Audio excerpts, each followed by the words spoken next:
بسم الله الرحمن الرحیم. قدرمندو لیدونکو اوریدونکو ګرانو هیوادوالو سلامونه او احترامات مې ومنئ. نن 14 نومبر کال 2015 چې د پنجشنبې ورځ سره سمون خوري ستاسې په خدمت کې حاضر یم. د نن موضوعات نړیوال موضوعات هم دي، سیمه ییز هم دي، د افغانستان متعلق هم دي، ستاسې پوښتنې او تبصرې هم پکې شاملې دي. او خبر به نن برعکس د نور وخت نه د افغانستان نه به شروع کو، ځکه ډیر مهم دي او دا چې حقیقت لري نه لري، تایید شوي دي که نه دي شوي، خو مهم دي لپاره دی چې د پاکستان په میډیا کې لګیا د دغه خبرې پروپاګند کیږي او دې ته لمن وهل کیږي او د عوامل څه دي، ولې دوی دا کار کوي، په ده باندې به هم یو تبصره ولرو. لومړی خبر ټول نه مهم دا دی چې د پاکستان په میډیا کې دا خبر چلیږي چې په ملا هیبت الله باندې د هغې خپل یو باډیګارد حمله کړې ده او غوښتي چې په تیغداره چاړه باندې ویوهي او ویوژني، چې په دې کې بل باډیګارد دا صحنه لیدلې ده او دا باډیګارد چې حمله کوله دی ویشتی دی وژلی دی او ملا هیبت الله زخمی شوی دی، خو داسې نه دی زخمی شوی چې ژوند ته خطر وسی. او بل دا دی چې بیا ډاکټران راغلي دي معالج او ویلي دي چې د خطر نه بیرون دی او هغه کوم ضروري معالجه چې وه هغه کړې ده. دی دا پروپاګند ولې کوي، ولې دی دا ادا کوي؟ لپاره دی چې دوی په منځ د صفوفو د مجاهدینو کې او په افغانستان کې دوی غواړي چې پیسه برخنه واچي او نظام تضعیفه کړي، بې اعتباري راولي او بې اعتمادي ترمنځ کې او د دې نه استفاده وکړي چې هغه شومو اهدافو ته چې پاکستان تر ننه نه دی رسېدلی هغه ته ځان ورسوي. ځکه چې اوس دوی په دې پوهېږي چې کوم ځینه چې دوی د خپل په ګټه باندې فایده اوچتوله نن د هغې په خلاف شوی. کله چې د هغې په خلاف شوی دی نو هغه اوس ځان ته دی خطر ګڼي او د همده له بابت نه دوی په دې پوهېږي چې دا مرجع د فتوا ده او که فتوا یې صادره کړله د پاکستان وضع خرابېږي. په همدې بابت باندې که چېرته دا خو واقعیت نه لري، ځکه چې خپله پاکستاني میډیا هم دا وایي چې دا خبر موږ نشروو، خو دا تصدیق شوی یا رد شوی نه دی، دا په خپله وایي. مګر څنګ کې دا خبر هم کوي چې پاکستان غواړي چې د علماو یو لویه نړیوال کنفرانس په پاکستان کې راوغواړي او د افغانستان په خلاف باندې فتوا ورتېنه واخلي. دی دا کار دغه چې وایي چې ملا هیبت الله د وژلو اقدام شوی دی یا وژل کیږي، دا څه لپاره کوي؟ لپاره دی چې دوی د ملا هیبت الله د فتوا نه یریږي، ځکه دوی په دې پوهېږي چې کومه فتوا دوی راغواړي چې هغه صادره کړي، که هغه فتوا صادریږي او په مقابل کې د ملا هیبت الله فتوا را صادریږي نو په هغه وخت کې بیا هغه فتوا ارزښت نه لري، هغه نړیواله فتوا له منځه ځي، ځکه چې ملا هیبت الله ځان ته امیرالمؤمنین وایي او دلته د اسلامي شرعي نظام په حساب بانی دی او په نړۍ کې ټولو ته دا ثابته ده چې د افغانستان کې اسلامي نظام د قایمېدلو کوشش روان دی او ملا هیبت الله امیرالمؤمنین دی. بنان د نړۍ دا ساختګي علما چې بیا راځي دا بیا ارزښت نه لري، نو پاکستان د دې نه یره کې غواړي چې ملا هیبت الله یا حذف شي یا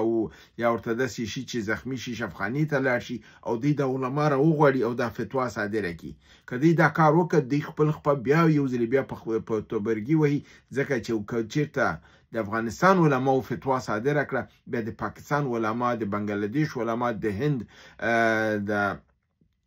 دیوبندي علما دا بیا د اسلامي امارت فتوا پسې ځي، نو هغې وخت کې پاکستان لوی بایلونکی به وي. خو دا چې دا خبر تر کوم حده صحیح دی نه دی تاییدیږي یا نه تاییدیږي، خو چون عاجل خبرو د پاکستان په میډیا کې روان دی او ما کلیپونه هم ځان سره حفظ کړل لپاره دی چې ما تقدم که څوک یې وغواړي چې زه ورته ولیږم چې دا خبر دی نشر کړی دی، نو دا مې تاسو سره شریک کړ. راځم دویم خبر چې د دې خبر په اساس باندې ویل کیږي تصمیم نیول شوی دی،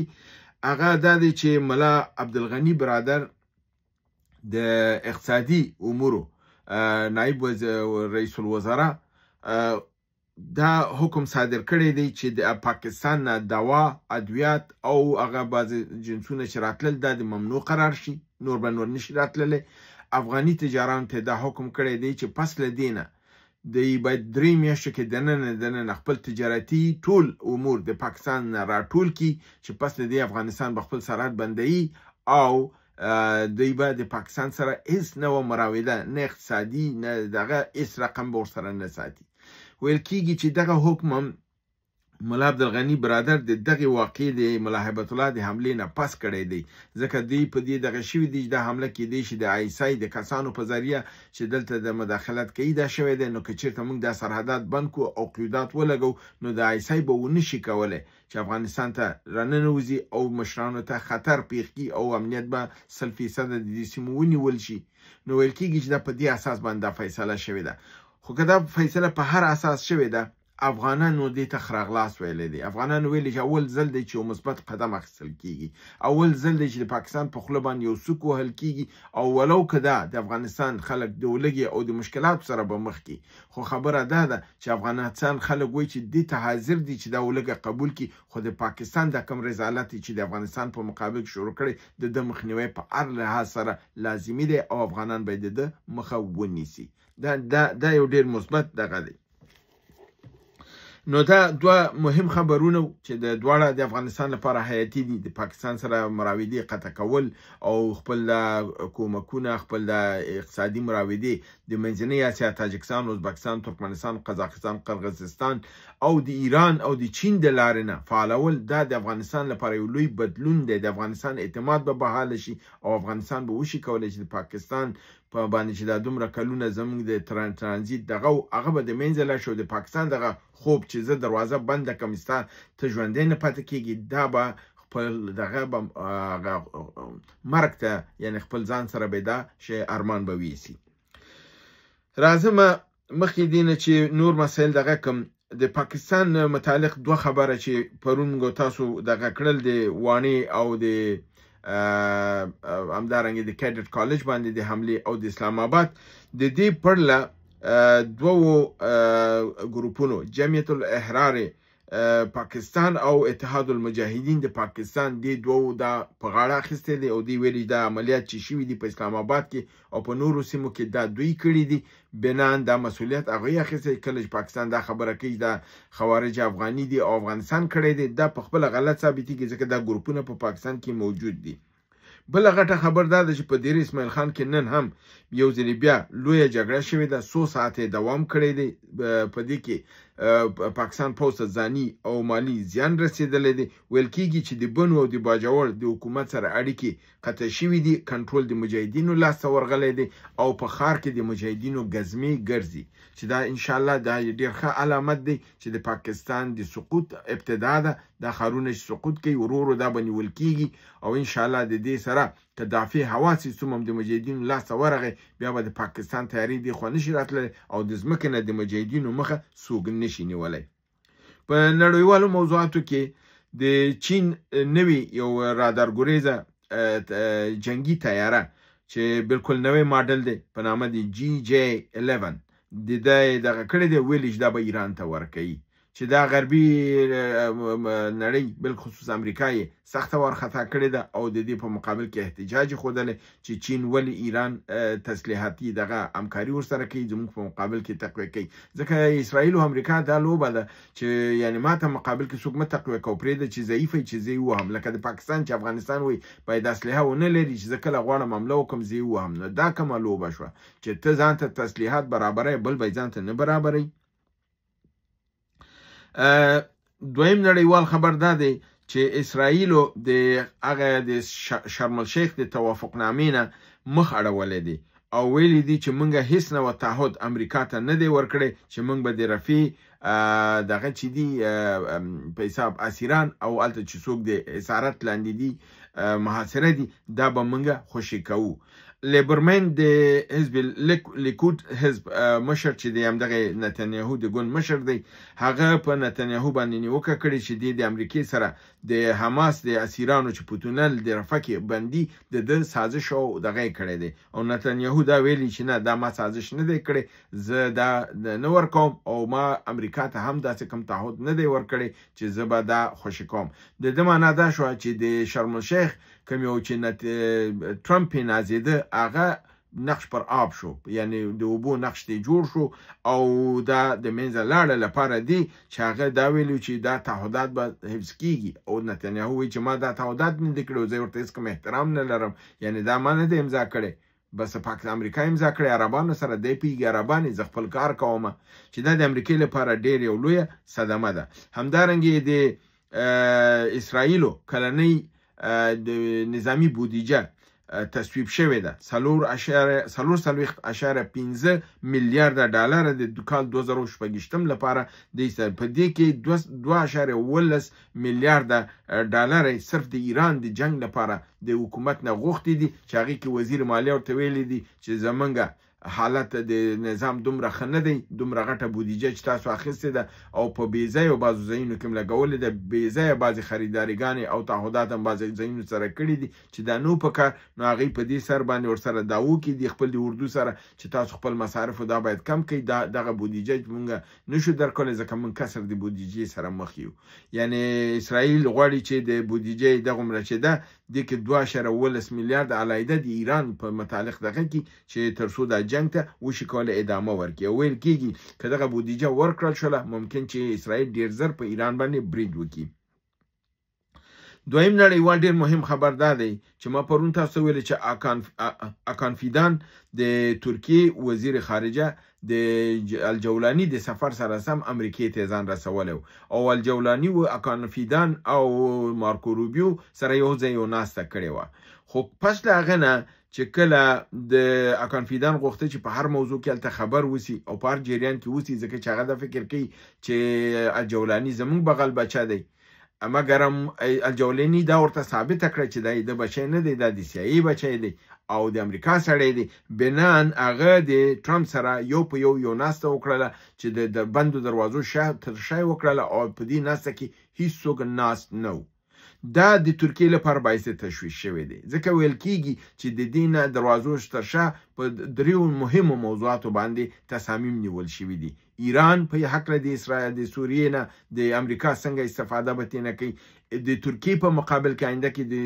سوریه به کم رول لوبوي او په لبنان او په د عراق په ساحه کې به داسې لوبه لوبوي. نو په دې اساس باندې د دې ناستې نه ترکیه ډېر زیاته وارخطا ده او شاکي ده. د همده اساس باندې دوی اوس ترکان غواړي که چېرته ممکن سوریه د دوی په مقابل کې د امریکې په اشاره که مورانۍ وکړي دوی به د ایران تر څنګ ودرېږي او همدې اساس باندې اکان فیدان ډونالډ ټرمپ ته دا مشوره ورکړې ده چې د ایران د اتومي موضوع سره د عقل او منطق نه باید کار واخیستل شي، مصالحت امیزې لارې نه باید کار واخیستل شي، د زور لاره درسته نه ده او دا لاره د په حساب نه تاییدوي او تقاضا کوي چې دغه مسله چې ده عقلاني باید حل کړلی شي. نو دا موضوع داسې ښکاره کوي چې د دوی موقف که چېرته الجولانی چې د دوی د لاس نه خویږي او سیاسي او اسرائیل مکمل د دوی په مقابل کې سیمه کې استفاده دې نه کوي چې هم د لبنان په مسله کې هم د فرزند ایران په مسله کې او هم د ترکیې ته چې آینده کې دوی پلان لري د وهلو او نه غواړي چې ترکیه په غزه کې شامله وسی، د هغې کې الجولانی د دوی لاسپوڅی هغه مرغه چې دوی تربیه کړی دی نن ترې نه استفاده کوي او نن خو تاسو هغه کلیپ به هم لیدلی چې الجولانی سر ټیټوي او ډونالډ ټرمپ ورته عطر وهي. نو زه دې ته حیران یم چې دا بعضې وایي چې دا نه غلام نه دی او دا ډېر هوښیار سیاستمدار دی. سیاستمدار همداسې چې باسکټبال د جنرال سره کوي عطر ورته د ډونالډ ټرمپ وهي. نو که تاسو دې ته وایي چې دا دغه دی نو بیا غلامي څه ته وایي، جاسوسي څه ته وایي او دا دومره یې ده دا چې جهاد ویلې ده کوو د امریکایانو په مقابل کې دا جهاد یې چېرته لاړه او که بیا د ده دا هوښیاري ده د امریکا په مقابل کې چې دا د امریکا سره فرزند سازش کوي نو بیا خو دا تاسو معنا دا ده چې تاسو امریکا غواړئ نو دا جهاد مسله بیا ناقصه او باطله ده چې تاسو دا دعوه لرئ چې جهاد د امریکا په مقابل کې شوی دی. نو دلته د دوه مخیزه او دورنګي لوبه چې د بعضې مسلمانانو چې ماته په ظاهره مسلمان خو په باطن کې منافقین ښکاري دا د هغوی دریځ دی. راځم د حسن علي ورور یو پوښتنه کړې ده چې امارت اسلامي د ټپي پروژې په چټکۍ سره کار روان کړی دی، آیا دا پروژه به کامیابه شي ځکه چې اوس هلته بلوچ او ټي ټي پي ځواکونه له لوري وسلوال جنگ روان دی، که دا د ګازو پایپ که په نښه کې دا پروژه کامیابېدی نشي امارت اسلامي خپل وخت ضایع کوي. د متعلق باندې چون ما مفصلې برنامې کړي دي او ما په دې کې خپل نظر ښکاره ویلی دی چې اسلامي امارت خو دا کار شروع کړی دی دوی تر چمنه پورې دا خپل پیپ ازغلولی شي یا یې غځولی شي. د هغې نه تر هندوستان تر سرحده پورې دا د پاکستان دنده ده چې دا به وغځوي او پاکستان د دې ګیس ته ضرورت لري ځکه د پاکستان سیستم لګیا دی مخ په ناکامېدو دی د هغې فابریکې د منځه په تلو کې دي ځکه ګیس او پټرول دغه ورته نشي رسولی نو هغې دې پیپ ته ضرورت لري مګم چون دغه پیپ بیا ځي هندوستان ته او هندوستان د پاکستان نه زیات ګیس د ده نه په بیه اخلي او د هغې نور فابریکې قوي کېږي او تکړه کېږي دوی د ده لپاره چې په هندوستان ته دا لاړ نشي خپله پاکستان هم پکې بندیزونه اچي او نه غواړي چې دا هلته ورسېږي. د افغانستان په دې کې که فرضاً دا پیپ تر چمنه تیر کړي او پاکستان یې پرېنږدي چې دا تیر شي نو د افغانستان دا مصرف ټول بې ځایه دی ځکه چې دا ګیس د افغانستان لپاره خو نه دی. افغانستان خو د ده نه یو خو دا دی چې 400 میلیونه ډالره یې د تېرېدو کرایه د کال اخلي یعنې ټرانزیت کرایه یې اخلي بل دا د 5 میلیونه سکویر میټر کیوب دغه کوي د ده دغه اخلي په حساب ګیس اخلي چې افغانستان به ترې استفاده کوي دغه دوه ګټې افغانستان ته رسیږي که دا تیر شي که تیر نشي افغانستان د دې پیپ کې دا ګیس نشي راتېرولی ځکه افغانستان دومره پیسې نه لري چې دا په بیه واخلي او خپل خاورې ته یې راتېر کړي او پیسې ورکړي. بنان که دا پاکستان ته تیر شي نو افغانستان ته یې ګټه اخیستی شي. اوس خبره دا ده که دا پیپ افغانستان تیر کړي او هلته پاکستان خپل پیپ د هندوستان د قصد ته تیر نه کړي ځان هم به تباه کړي او هندوستان ته هم وایي چې نه یې ورتېرو بیا په افغانستان دا مصرف بې ځایه دی دا خواري یې بې ځایه ده.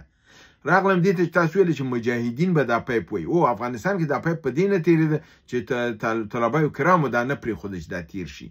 وارننګ یې ورته ورکوه خو که اوس فرضاً پاکستان ورانۍ ونه کړي مجاهدین ورانۍ نه کوي ځکه چې دا د افغانستان په ګټه دی. اسلامي امارت مجاهدین او د ټي ټي پي چې مجاهدین د اسلامي امارت سره بیعت لري هغه د دې مخالفت په دې نه کوي چې دا پیپ د افغانستان په ګټه تمامیږي او د هندوستان په ګټه تمامیږي چون هندوستان هم د مجاهدینو ملاتړ کوي او اسلامي امارت هم کوي نو بناً د مجاهدینو د خوا نه د پیپ ته خطر نشته. خطر چې دی خپله د آیسای د پاکستان د خوا نه دی چې هغې په دې کې دی چې دا تیر نه کړي چې یو هندوستان ته یې ګټه وانه خلي بل افغانستان ته یې دی دا 400 میلیونه ډالر او 5 میلیونه مکعب میټر دا ګیس چې دی دا افغانستان ته ونه رسیږي نو دا خطر موجود دی. هیله ده چې ستا ځواب شوی اوسي. محمد رفیع الله غزنوي ورور وی آیا دا حقیقت دی چې ترکیه دوباره کوشش لري چې لوی ترکیه او د ترکیه عثماني دغه دوباره ژوندی کړي؟ بالکل د طیب اردوغان راتګ همدغه د اشاره یې ورکولو غربي نړۍ د دې نه ورخطا و چې که مبادا دا به د ترکیه عثماني د ژوندي کولو کار وکړي. همدې لپاره دی په سوریه کې خپل فعالیت وکړه د ایران په مقابل کې په عراق کې په سومالیه کې په لیبیا کې د دې دا اشارې وي چې دی به بیرته د ترک عثماني د ژوندي کولو په هڅه کې دي. همدار د علت دی چې سومالیه کې دی خپل نظامي اډې جوړې کړلې ترکیې په لیبیا کې دا کار وکړ همدارنګې په سوریه کې تاسو ګورئ چې خپلې اډې دوباره په شمال دغې کې فعالې کړلې ترکیې نو بالکل دی دا کوشش دی خو آیا کامیاب به شي؟ نه نشي کامیابېدلی ځکه چې اردوګان وخت کم پاتې دی. اردوګان نه بعد چې څوک راځي هغه په دې لاره مخکې نه ځي او دی په دې تګ کې خپل ناکامه شو. دویمه پوښتنه همدا ده چې همچنان هندوستان وزیر دفاع ویلي چې د آینده کې د سندور جنگ به تاریخ او جغرافیه بدله کی. او هندوستان دا بالکل دا پروګرام لري چې پاکستان باید تجزیه شي مګر هم دا پروګرام نه لري چې پنجاب د پاکستان چې دی دا په خپل پنجاب سره یوځای کړي ځکه دا کوشش د دوی ته په ضرر تمامیږي. هلته خالستان موضوع ده نو د هندوستان د ټوټه کېدو دغه کېږي ځکه چې دغه پنجاب چې پاکستان ټوټې کېږي دا انګلیس غواړي یعنې وړوکی پاکستان به پاتې کېږي نو د ده لپاره هندوستان د پاکستان ټوټې کول جغرافیې تغییر خبر چې کوي بالکل دقیقه کوي ځکه پاکستان نه پاتې کېږي اما وړوکی پنجاب یعنې وړوکی پاکستان به پاتې کېږي هغې کې به هندوستان مداخله نه کوي ځکه چې د هندوستان او د انګلیس روابط ډېر زیات ښه دي او دا حساب امریکا انګلیس ته ورکوي چې انګلیس هم خفه نه شي ځکه چې د د پاکستان تر شا انګلیس ولاړ دی که پاکستان د منځه ځي انګلیس خو خپله برخه غواړي چې امریکا ته وایي چې دا شیان د منځه وړي نو ما برخه خو راکړه نو پنجاب د هغه برخه ده. اسرائیل هم کوشش لري چې لوی اسرائیل جوړ کړي یعنی ګریډر اسرائیل چون اسرائیل نقشه اسرائیل بزرگ یا لوی اسرائیل دا د دوی په برنامو کې ده. بالکل اسرائیل لوی اسرائیل په پلان کې لري د هغه عقیدوي لحاظ نه دوی دا مفکوره ده دینی لحاظ نه دوی دا مفکوره ده د دوی خپل په تورات کتاب کې د دوی سره دا وعده ده چې دا به بیرته ده کیږي او زمونږ تاسو په پیغمبر صلی الله علیه وسلم په احادیثو کې هم دی چې اسرائیل به یو وخت کې دا قوت به پیدا کوي دا سیمې به نیسي تر مدینې منورې دا ساحې به نیسي بیا پس د هغې نه به بیرته دې سره جنګ کېږي دا چې موږ تاسو وایي چې د آخر زمان کې مهدي علیه السلام راځي دا بیا د مهدي علیه السلام د جنگ نه بعد بیا د عیسی علیه السلام راکوزیږي بیا د هغې حکومت کېږي بیا دغه تسلسل دغه داستان همدا دی چې دا شی دی دا دی چې د ترکیې موضوع واقعیت نه لري چې بیرته هغې حالت ته لاړ شي خو د هندوستان موضوع چې تاسو ویلې ده دا درسته ده دا کار کیدونکی دی. د اسرائیل موضوع چې ده دا تاریخي او مذهبي مسله ده چې په دې باندې اسلامي علما هم دغه لري خپل نظریات او دغه لري تاسو ډېر علماو کلیپونه لاړ شئ واورئ په دې څه کې بالخصوص ډاکټر اسرار احمد کلیپونه چې د اسرائیل بیرته څنګه لویږي او مسلمانان باندې څه حالت راځي اسلامي نړۍ باندې دا تاسو هغه وګورئ تاسو ټول معلومات درکوي. بیا تاسو دا پوښتنه کړې چې محمد نبي عمري وایي چې نور الله نوري هم د مرزونو په حق کې دا خبره وکړله چې زموږ مرز به تر پنجابه پوري بالکل دا زموږ تاریخي دعوا ده او دا شی به په حقیقت به مبدلیږي لوی افغانستان به جوړیږي او موږ خپل سرحدونه ترلاسه کوو. هیله ده چې برنامه وګورئ خوا کې دوستان سره شریکه کړئ تر بل برنامې چې تاسو حضور ته حاضرېږم تاسو په لوی رب العزت سپارم وما علینا الا البلاغ.